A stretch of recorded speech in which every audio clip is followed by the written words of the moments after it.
요즘 유행하는 말들 중에 꼰대 그리고 라떼는 말이야 한 번쯤은 들어보셨죠? 꼰대라는 말들 그리고 라떼는 말이야 이런 말들 속에는 그 좀 나이든 세대에 대한 약간의 어떤 좀 조소가 섞여 있는 거예요. 꼰대라는 말도 그렇고 라떼는 말이야. 왜 자꾸 옛날 이야기를 꺼내는 거죠? 제가 이제 코로나 시기에 느꼈던 점은 뭔가 하면 우리에게 참 어른이 없구나. 특히 이제 기독교.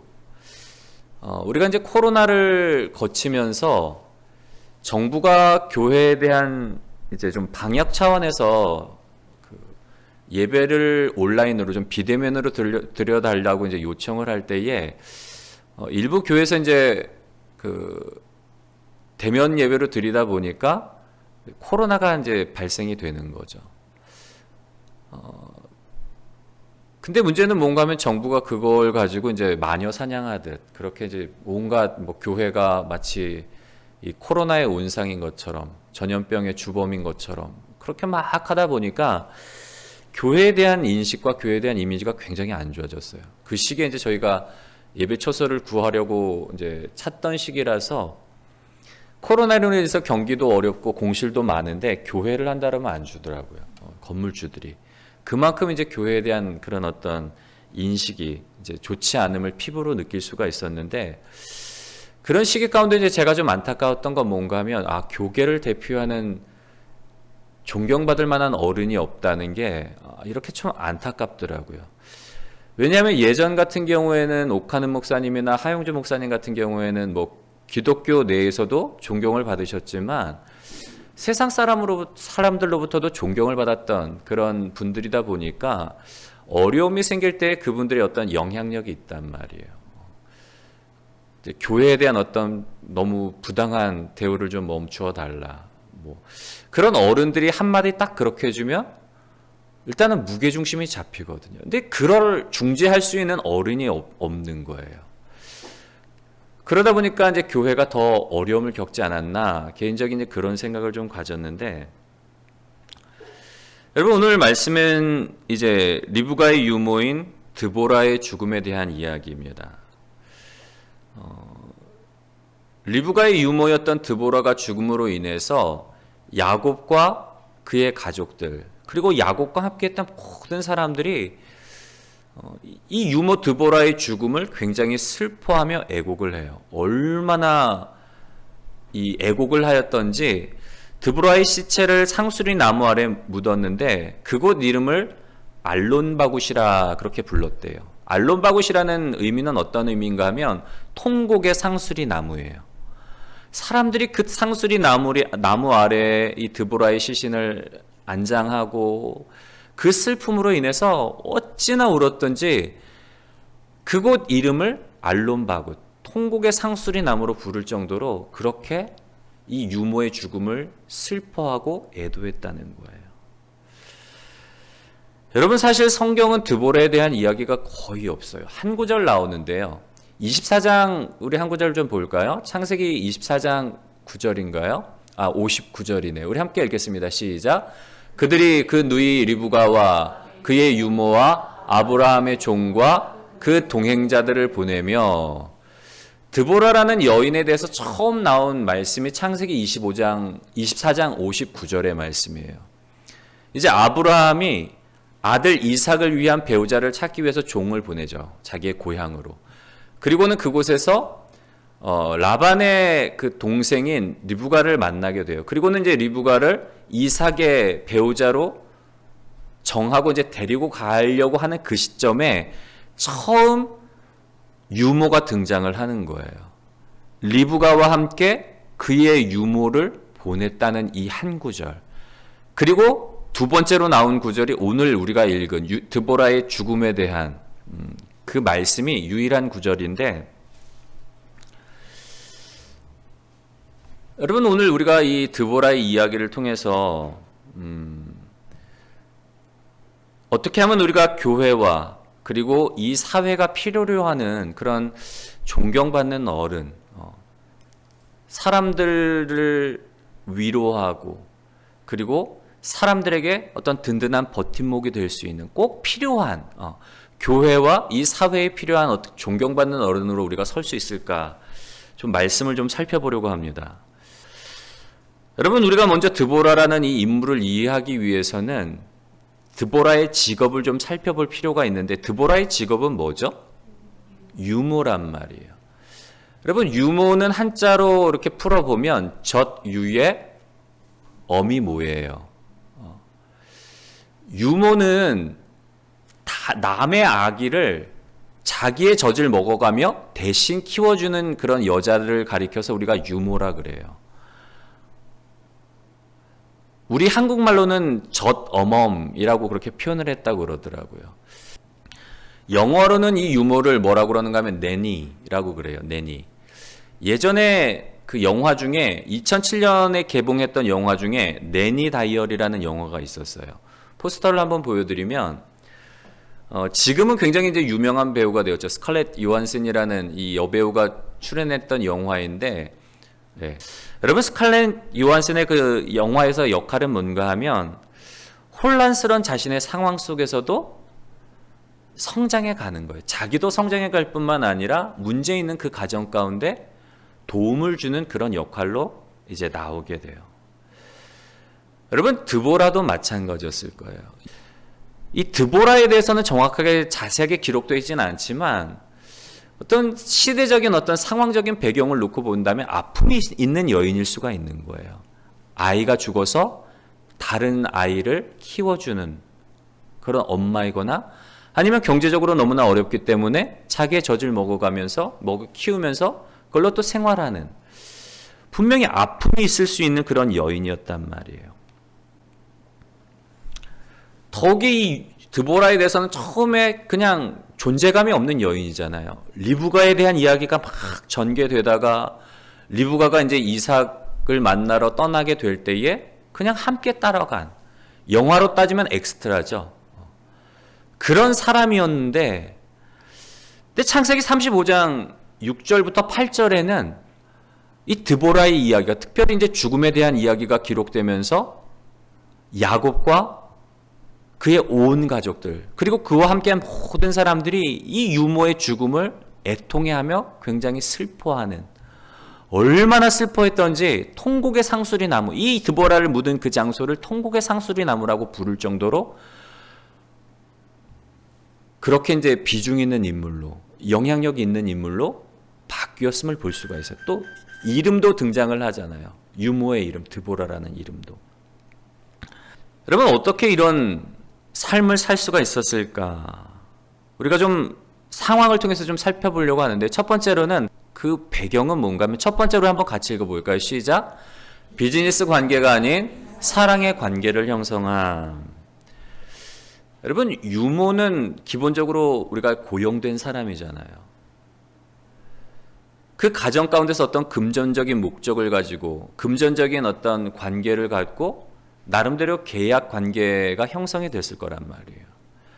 근데 단순히 내가 돈을 목적으로 내가 젖을 먹어가며 그 집에 아이를 키우는 게 아니라 비즈니스적인 관계가 아니라 사랑의 관계를 형성했음을 좀 볼 수가 있어요. 뭐 자기 젖을 먹여 키웠기 때문에 자기 딸 같았겠죠. 그냥 금전적인 관계로 맺어진 관계가 아니라 어려서부터 이 아이와 함께 자라고 젖을 먹여 키우면서 정말 엄마처럼 자기의 마음을 주고 사랑으로 대했기 때문에 리브가가 시집갈 때 함께 갈 수가 있었던 거예요. 마태복음 5장 41절과 42절 그리고 44절의 말씀을 우리 한번 읽어볼까요? 시작! 또 누구든지 너로 억지로 오리를 가게 하거든 그 사람과 심리를 동행하고 내게 구하는 자에게 주며 내게 꾸고자 하는 자에게 거절하지 말라. 나는 너희에게 이르노니 너희 원수를 사랑하며 너희를 박해하는 자를 위하여 기도하라. 예수님께서 산상수훈의 말씀을 통해서 제자들에게 주신 말씀이에요. 예수님을 따르는 제자들 어떤 삶을 살아야 되는가 하면 사랑으로 살아가라는 거예요. 왜냐하면 너희가 값없이 용서함 받았고 너희가 하나님의 그 사랑을 값없이 거저받았기 때문에 너희 또한 너희의 원수까지도 그렇게 사랑하라는 거예요. 사랑의 삶을 살라는 거예요. 여러분, 이게 예수님의 말씀이에요. 사랑하며 살라는 거예요.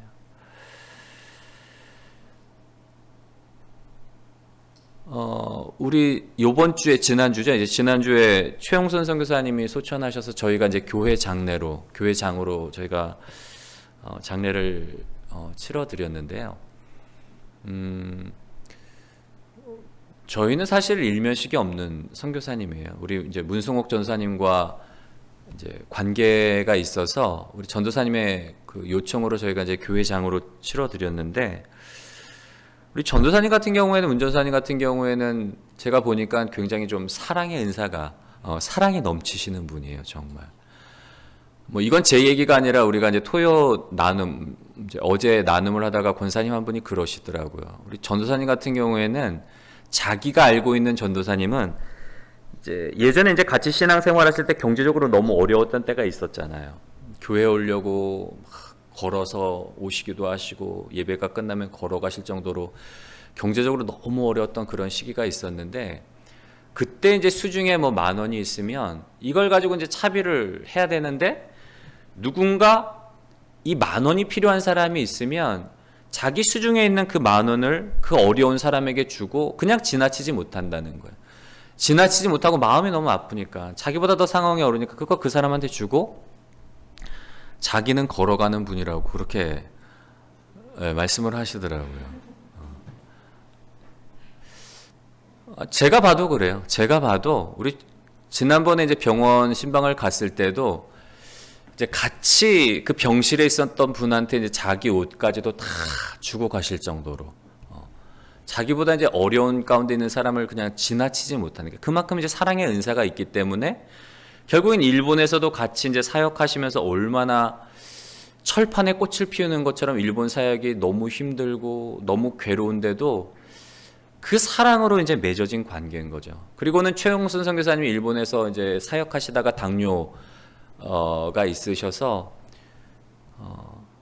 이제 다리도 이렇게 잘라내시고 이제 투병 생활을 하시다가 이제 한국에 들어오시게 됐는데, 치료를 위해서 한국에 들어오실 때도 우리 전도사님이 그 선교사님 가정의 거처와 세간 뭐 살림살이며 다 내일처럼 그렇게 준비를 해주셨단 말이에요. 그리고는 마지막에 장례까지도 경황이 없다 보니까, 그리고 또 어디 교회 한국에 와서 어디 소속된 교회가 없다 보니까 쓸쓸하게 그냥 어떻게 보면 장례를 치러야 되는 그런 상황을 안타깝게 여기시고 이제 저희한테 요청을 한 거예요. 여러분, 결국에는 그 사랑이 그 사랑으로 말미암아 우리 선교사님의 장례를, 저희한테도 굉장히 좀 은혜인 거죠.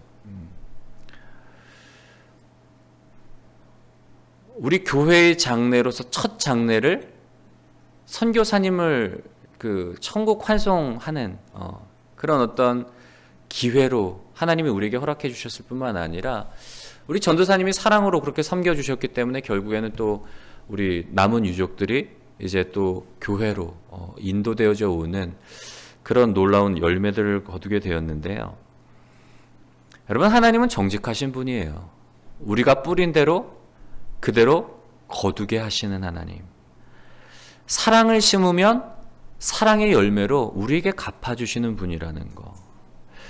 여러분, 우리가 누군가와 관계를 맺을 때에 머리 굴리고 이해 타산 따져가면서 관계를 맺는 게 아니라 정말 아낌없이 퍼주고 사랑함으로써, 리브가와 같이 시작은 굉장히 아픔과 개인적인 상처가 있을 수도 있었지만 나중에는 야곱과 그의 온 가족이 정말 존경하고 사랑했던 그런 한 가정에 존경받는 우리가 어른으로서 우리가 자리매김하게 되는 복된 저와 여러분들이 되시기를 주님의 이름으로 간절히 소원합니다. 두 번째로, 드보라가 존경받는 어른으로서 한 가정의 어떤 사랑과 존경을 받을 수 있었던 그 이유는 뭔가 하면, 우리 한번 읽어볼까요? 시작. 삶이 고달픈 이에게 든든한 버팀목이 되어 좀. 여러분, 드보라가 분명한 말씀은 이삭과 리브가가 이제 이삭과 결혼하게 될 때에 리브가를 따라서 이삭의 집에 온 것을 알 수가 있어요. 근데 야곱이, 아들 야곱은 아버지 이삭과 형 에서를 속여서 이제 미운 털이 박혀서 외삼촌 라반의 집으로 이제 도망을 가잖아요. 야곱이 떠났다는 말은 있는데 성경 어디에도 리브가가 함께 했다는 이야기는 나오지 않아요. 근데 결론적으로 보면 함께 했기 때문에 같이 이동을 하고 그 여정 속에서 죽고 그 죽음을 애도했다는 거예요. 어느 시점인가는 분명히 다시 이 드보라가 야곱에게 갔을 거라는 상황인 거죠. 성경에는 언제 갔다라고 정확하게 기록되어 있지는 않지만 나름대로 우리가 추정해 볼 수 있는 건 뭔가 하면, 여러분 어머니 입장, 리브가 입장에서는 어땠을까요? 사랑하는 아들 야곱을 본인 의지와는 상관없이 이대로 두다가는 에서가 동생 야곱을 때려 죽일 게 뻔하니까, 아버지가 죽고 나면 공공연하게 이제 칼을 갈고 있잖아요. 내 이놈의 자식, 내가 우리 아버지만 돌아가시면 내가 내 동생을 때려 죽이리라, 내가 가만두지 않을 거야. 그 마음으로 인해서 피신을 시킨단 말이에요. 근데 보내는데 아무것도 해줄 수 있는 게 없었어요. 왜냐하면 아버지에게 미운 털이 박혔기 때문에. 명목상으로는 배우자를, 아내를 구하러 가는데 이삭의 때와는 너무 다르잖아요. 아브라함이 이삭의 배우자를 찾기 위해서는 종을 보내고 수행원을 보내고 약대와 나귀의 온갖 향품과 온갖 좋은 것들을 결혼 예물로 줄 것을 막 싸서 보냈단 말이에요. 근데 야곱은 길에서 노숙할 정도로 아무것도 가지고 갈 수가 없었어요. 그냥 빈몸으로 간 거죠. 어머니 입장에서 여러분 얼마나 걱정이 됐을까요? 더욱이 오빠 라반의 성격을 너무 잘 알고 있을 텐데, 이 아들이 그냥 아무것도 가지고 간 게 없으면 그 집에서 찬밥 신세로 눈칫밥 먹으면서 자랄 텐데, 어머니 입장에서 그게 얼마나 가슴이 아팠겠어요. 가서 몇 해가 지나도 도무지 소식이 없고 애가 잘 사는지, 밥은 굶고 있는 건 아닌지, 눈칫밥 먹으면서 사는 건 아닌지, 엄마 입장에서는 분명히 애가 끓었을 거란 말이에요. 그래서 누구를 보냈을까요, 여러분? 자기 유모인 리브가를 보내는 거예요. 리브가 같은 경우에 워낙 그 집에서 오랜 세월을 자기 유모로 함께 생활했을 뿐만 아니라 자기를 사랑으로 키워준 자기 어머니와 같은 리브가라면, 또 야곱이 자랄 때에 또 할머니처럼 그렇게 키웠기 때문에 이 리브가라면 내 아들 야곱을 나 대신 사랑으로 잘 케어해 줄 거라는 걸 알았기 때문에 보냈을 거란 말이에요. 여러분, 분명히 야곱의 삶이 쉽지 않았어요. 아내를 얻기까지 14년을 수고해야 됐고, 외삼촌 라반이 자기의 삭슬 10번이나 변역하는, 사기쳐서 가로채는 그 긴장 속에서 살아갔단 말이에요. 사람인지라 그런 긴장 속에 살아가면 때로는 무너질 때가 있어요. 얼마나 서럽겠어요. 막 자기도 모르게 막 엉엉 울고 내 삶이 이게 뭘까, 막 포기하고 싶었을 때가 한두 번이 아니었을 거란 말이에요. 그럴 때 누가 의지가 돼요? 드보라가 의지가 되는 거예요. 할머니처럼 어릴 때부터 자기를 키워줬던 이 드보라가 남몰래 눈물을 훔치는 그 야곱을 감싸 안아주고 위로해주고 희망을 주는, 성경에는 나와 있지는 않지만 분명히 그랬을 거라고 저는 믿어요. 최근에 제 주변에서도 권사님 한 분이 이제 돌아가셨어요. 저는 몰랐어요.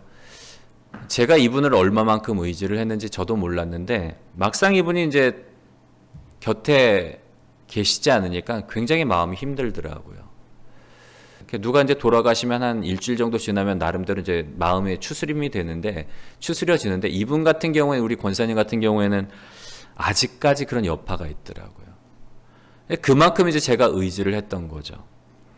내가 의지했던 사람이 이제 내 곁을 떠나고 나니까, 그때 이제 지금도 그래요. 제가 어떤 마음이 드는가 하면 졸지에 고아가 된 기분이에요. 저희 아버지 어머니 다 살아있어요, 여러분.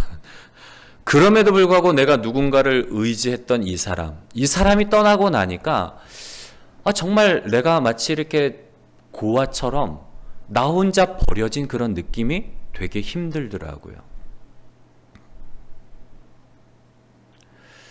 여러분 아마 야곱도 그런 마음이었을 거예요. 아버지, 어머니를 떠나서 정말 힘들고 어려울 그때에 고아처럼 버림받은 것 같은 그런 느낌이 들 때에 그 오랜 시간을 버틸 수 있었던 건 다른 게 아니라 유모 드보라가 있었기 때문에 정말 엄마 리브가 대신에 자기를 사랑으로 품어주고 힘들고 어려울 때 그렇게 버팀목이 되어준 이 드보라가 있었기 때문에 그 오랜 시간을 외삼촌 라반의 집에서 힘들고 어려운 그 시기를 보낼 수 있었다는 거.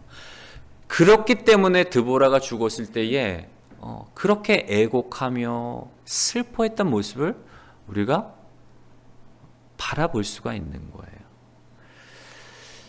여러분, 우리의 권위는 결코 우리가 처한 어떤 자리 그리고 우리가 가지고 있는 재물에서 나오지 않아요.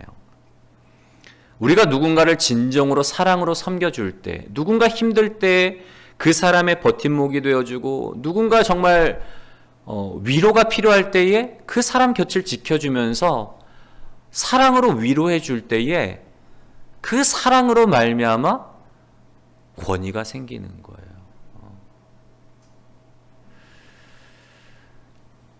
저는 이번에 우리 그 선교사님 장례를 치르면서 우리 믿음교회가 정말 좋은 교회구나 다시 한번 제가 너무 감사를 할 수 있는 그런 기회였습니다. 왜냐하면 사실 우리가 교회 장례로 치르더라도 우리 선교사님 저도 처음 봤어요. 영정 사진으로 처음 뵙고 그 가족들도 처음 뵀단 말이에요. 뭐 전도사님을 통해서 이야기는 많이 들었지만 우리 관계가 없었잖아요. 저뿐만이에요. 여러분 우리 집사님 권사님들도 마찬가지잖아요.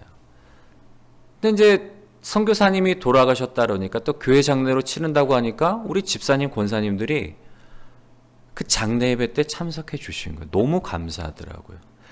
개인적인 사정으로 그리고 직장 때문에 참석 못하신 분들은 또 개인적으로 연락 주셔서 그 안타까운 마음을 전하시는 거예요. 비록 몸으로는 참석하지 못했지만 같이 기도해 주시고 같이 위로해 주신 분들, 야, 우리 교회가 정말 좋은 교회구나. 저는 다시 한번 느꼈고요. 여러분 정말 참 대단한 거예요. 그렇게 아픈 사람들, 위로가 필요한 사람들과 함께 아파하며 함께 위로해 줄 수 있는, 저는 우리 성도님들을 보면서 너무 제가 자랑스럽고 너무 뿌듯하더라고요.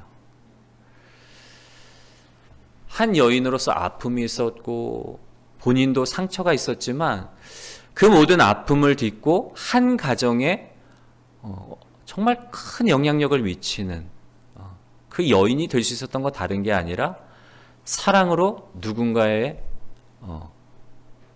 버팀목이 되어줬기 때문에, 위로가 필요한 야곱에게 그늘막이 되어주고 위로가 되어줬기 때문에 그 사랑으로 말미암아 피는 섞이진 않았지만 야곱이, 여러분 리브가의 죽음에 대한 기사는 어디에도 없어요. 그리고 성경 어디에도 야곱이 자기 엄마를 그리워서 몇 날 며칠을 밤새서 울었다는 얘기가 없어요. 근데 유모가 죽었을 땐 이 유모의 죽음을 야곱뿐만 아니라 레아와 라헬 그리고 그의 손자 손녀들이 함께 슬퍼했다는 거. 뭔가 하면 드보라가 레아와 라헬 그리고 그의 자녀들까지도 사랑으로 케어했다는 거예요. 진짜 어머니같이 그렇게 사랑으로 양육을 했기 때문에 그녀의 죽음 앞에서 온 가족이 함께 통곡하며 슬퍼할 수 있었던 거. 저는 우리가 우리 믿음교회뿐만 아니라 우리 집사님 권사님들이 그런 사랑의 어머니, 사랑의 존재들로서 꼭 우리의 가정 가운데 필요하고 우리의 사회에 필요한 존경받는 그런 부모님들이 되시기를 주님의 이름으로 간절히 소원합니다. 마지막 세 번째로 이와 같이 드보라가 존경받는 어른이 될 수 있었던 이유는 뭔가 하면 우리 한번 읽어볼까요? 시작. 끝까지 함께하는 진정한 가족이 되어졌기 때문에. 여러분, 야곱이 외삼촌 라반의 집을 떠날 때 드보라의 나이가 어느 정도 됐을까요? 야곱의 엄마 리브가의 유모였단 말이에요. 야곱한테는 할머니 뻘인 거예요. 그러면 기력이 그렇게 좋은 장거리 여행을 떠나기에는 참 힘든 나이였을 거란 말이에요.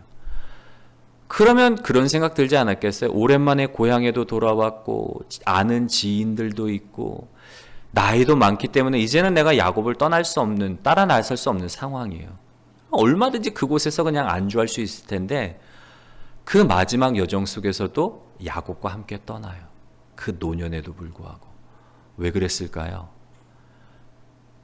야곱과 그의 가족들이 이제는 자기에게 진정한 가족이 되었기 때문에 마지막까지 내가 있을 곳은 이 외삼촌 라반에 있는 그 땅이 아니라 야곱의 가족이 있는 그곳이 자기가 가야 될, 자기가 있어야 될 자리인 거예요. 그래서 그 힘든 노년의 몸을 이끌고 먼 길을 또 여정길에 오르는 거예요. 저는 이번 장례를 통해서 참 많은 것들을 느꼈는데, 야, 우리가 그리스도 예수 안에서 한 가족이 되어간다는 게 이런 거구나. 일면식이 없는 선교사님인데 그렇게 오래전부터 알고 지낸 것처럼 굉장한 친밀감이 있는 거예요. 그게 반가울 수가 없어요. 장례로 만났음에도 불구하고 그 장례 속에서도 신앙이 있다 보니까 남편의 죽음, 아버지의 죽음이 슬픈 게 아니라 소망이 있는 거예요. 부활의 소망, 천국의 소망. 처음 갔는데 가족들이 너무 밝더라고요. 제가 정말 깜짝 놀랐어요. 보통은 오래 이제 투병 생활을 하다 보면 가족들의 삶의 얼굴에 찌들게 돼 있거든요. 힘들게 돼 있거든요. 병환 중에 이제 소천하셨기 때문에 힘들 거라고 생각을 했는데 전혀 그렇지 않은 모습을 보고 이게 참 신앙의 힘이구나. 그리고 우리가 처음 장례를 통해서 처음 만났는데도 불구하고 마치 오래전부터 알고 지낸 그런 사이처럼 너무 감사한 거예요. 너무 은혜가 넘치는 거예요. 야, 이게 우리가 정말 그리스도 예수 안에서 만났기 때문에 이렇게 서로 사랑을 주고받고 받을 수가 있고 서로 힘들고 어려울 때 위로할 수가 있는 이런 존재가 되었구나. 이게 얼마나 복된 일이에요, 여러분. 너무나 감사하더라고요. 마치 초대교회의 그런 공동체의 모습과 같이 예수 그리스도 안에서 피는 섞이지 않았지만 한 가족이 된, 한 믿음의 공동체가 되었다는 게 이렇게 놀라운 우리에게 축복이구나, 은혜구나, 저는 다시 한번 느끼게 되었는데요. 이제 고린도전서 4장 15절의 말씀을 한 구절 읽고 이제 말씀을 마무리하려고 합니다. 고린도전서 4장 15절의 말씀을 한번 읽어볼까요? 시작. 그리스도 안에서 일만 스승이 있으되 아버지는 많지 아니하니 예수 안에서 내가 복음으로써 너희를 낳았음이라. 아멘. 여러분, 그리스도 예수 안에서 일만 스승이 있대요. 목사도 많고 선생님도 너무 많아요. 그러나 모는 그렇게 많지 않다고요?